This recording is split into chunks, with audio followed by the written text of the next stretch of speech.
Hi, welcome to my YouTube chess channel. Thank you for visiting it. Here we go. This is a bullet game, and I might bring you a 5-minute game that I played as well against a 22-48-50 something player on chess.com. So e3 looked like my first move for white. And this is what I would call sort of a pawn storm, but we have to be careful in chess that we're not too eager to push pawns.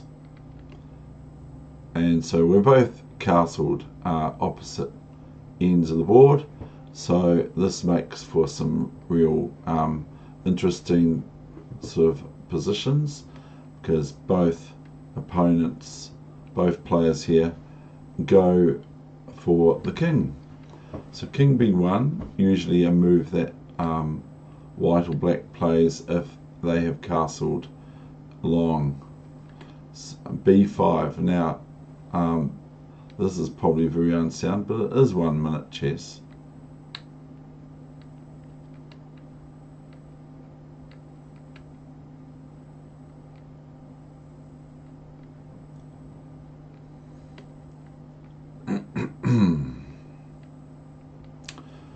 So we take this knight on c5, of course. We don't want it to stay there.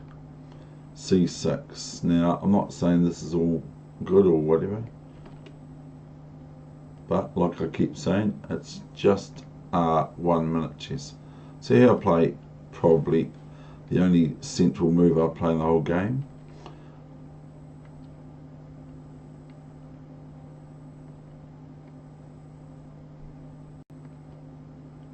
Okay, so I've accidentally flown through some moves there. So I'm just here, I've got an eye on my e5 protection, and also now after this exchange, I'm obviously threatening c5, which is looking quite vulnerable, frankly. So e4 comes along, and I just push f4, and now I lock the pawns up. And here I'm concentrating on knight here, knight here, knight here, and any reasonable chess player would do the same, or thereabouts. Even maybe this one, and opening this b file up with a nice granite pawn on c3, where queens and rooks can infiltrate. So that's what I'm thinking, just in the space of this 1 minute game. Now here it looks quite good for white, what they're doing. It probably is, but it would be foolhardy, of course, for me to take this pawn thinking I'm going to win a pawn. Yay, because this pawn opens up my or it opens up the g file for white's rooks, and it would be foolhardy. Now, if either one of these pawns move, excuse me, I'm not doing that, I said that to you already, computer. If one of these pawns move, I just bypass it. And if this pawn moves, I just bypass it. Just play pawn up here. Or I can allow it to take and move my rook away. That's the thing. Could move my knight here if h6, and then if hg7, although it gets a wee bit dangerous, I won't even talk about that much. So knight c5, I've lifted this pawn, all for no aid at all. Knight d6 and g6 as promised. Queen e2, and now no particular reason whatsoever is queen e6, but it does support the knight here.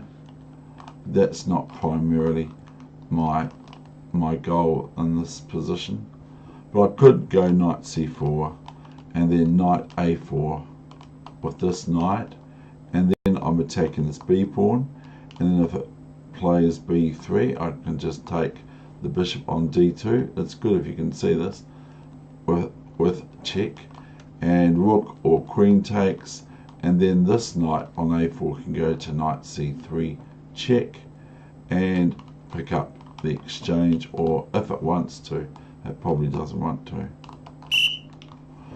So here we've got rook g1. I think now white is clearly just looking on and hoping to survive, but here I missed, of course, queen h3, but I don't even want to sort of like, you know, I probably would like to take it, but I don't really want to acknowledge that I didn't see it. Rook fb8, but my opponent did because they moved to knight f2. Now, if I'm not careful, black's going to get annoyed with this sort of thing here, which may amount to something or not in 1 minute chess. Knight b5, knight d3. Here I play knight c3 first, and obviously, if pawn takes pawn, I mean knight, sorry, it's a knight, not a pawn, then pawn takes here is check, and then I can just take this off here, or I can play rook here, almost, even though the knight can capture. So this is check, so we can just about go here. Safest is here, of course, which is the game, but also I might be able to get away with this. And now white could hide behind this pawn, and maybe that's okay. But I'm not playing rook b2. Here I'm not playing rook b2.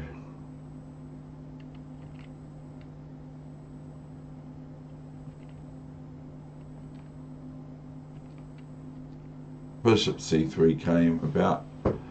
Knight d3. I was chicken. Knight captured on d3, taken here, and now it's clearly very, very bad for white. b3 probably the only move, else this is quite embarrassing with checkmate threats, I'm sure everyone can see. So b3, a4, this is the battering ram, as Nimzowitsch calls it. This pawn on a4 moved to a4 is now classed as a battering ram to basically hit the b3 pawn, which is very weak now, and it doesn't want to move for aforementioned reasons, because of rook b4 check and rook b2, regardless almost of what white plays after rook b4 check. So queen c2, it's all over now. And that's the end of that game. So I'm going to now set up for a new game.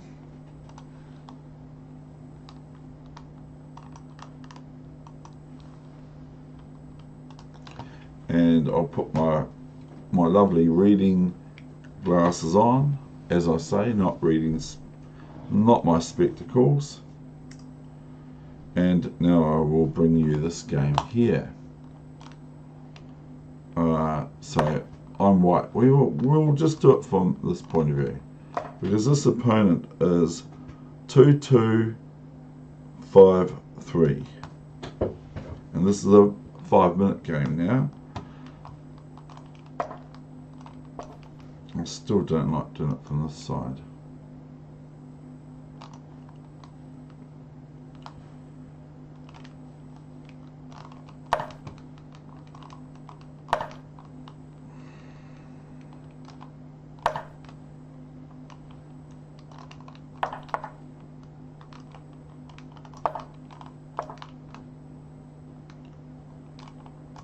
I had a game with 2-3-3-0. I had an actual one game. I was black and I was winning. I stuffed it up. I was an exchange up, and it was very clearly, and it was just the end game, and I fell for a knight fork, and that was it. I just gave up. I was pretty sad, really. I was very upset.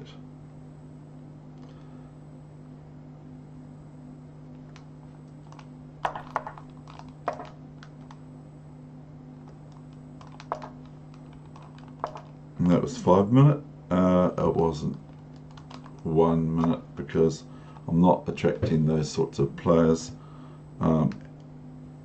at this stage or of any time because of obvious reasons that I'm not highly rated enough to get to play those people. I think that they're too strong anyway, even at the level I'm playing at. It's so fast. I've noticed that chess.com now, have got programs to verify one way or another whether or not the opponent is cheating.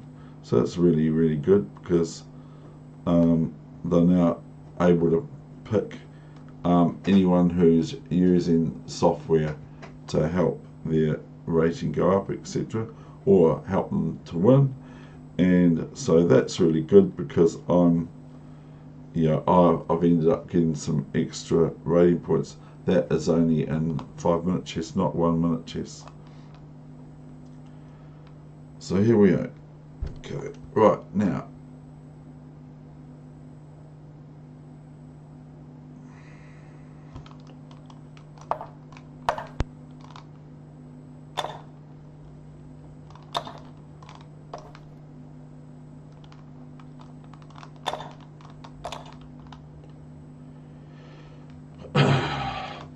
Go back here. Do I go back here? I don't think I do. I don't think I did that.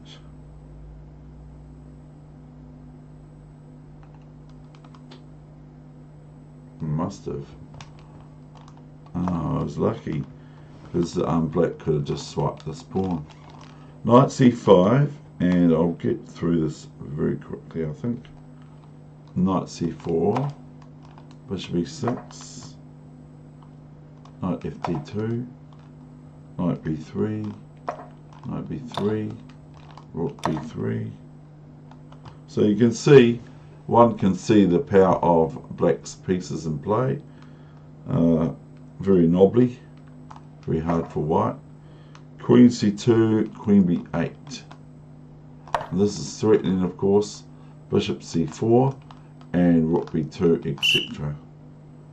So, rook e2, rook c8, just keep on pounding. Now this is just threatening this, and so thereafter d3. So bishop c4, dc4, d3 is pretty final for my position. So I now play e5. Do I? Really? Do I? Yes, I do. So bishop c4 is happening now, and what did I intend? Even though it's pretty scummy, really, the play. Okay, so you can have a look. What do you think I had in mind here, even though it's not exactly any great moment of mine? So after bishop c4, what do I intend? So bishop c4, I now play the rook a8 to the queen check.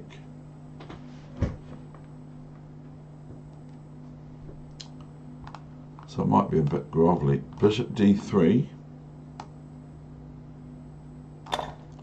Now my move is obvious now because the rook on a8 is helping me take this rook on c8. I could probably play rook b8 here too.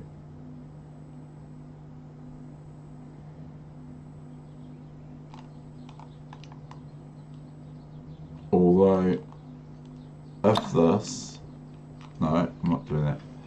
If this, then rook c takes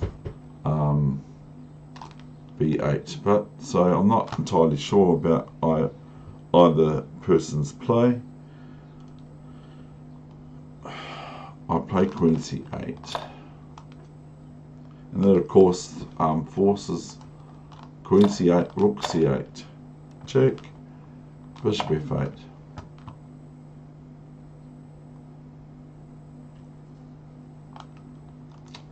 ED6. Another reasonable move for 5 minutes. And now this is of course threatening. If Bishop E2, then pawn takes, and this is a queen next move regardless of black's move.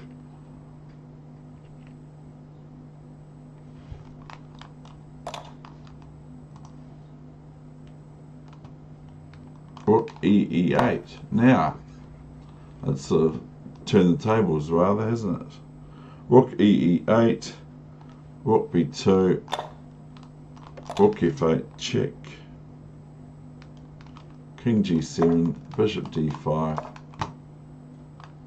and now a spite check, Rook B1, King here, Bishop F1, King F3, and this is nicely covered, this check here by the bishop. So King F3, F5, hanging on to anything they can get. H4, Rook B7, no good, sad. I went Bishop B7 and my opponent resigned. And that's the end of my session. I thank you very much for visiting it, and I'll bid you farewell for the 15th of August 2018. Thank you very much.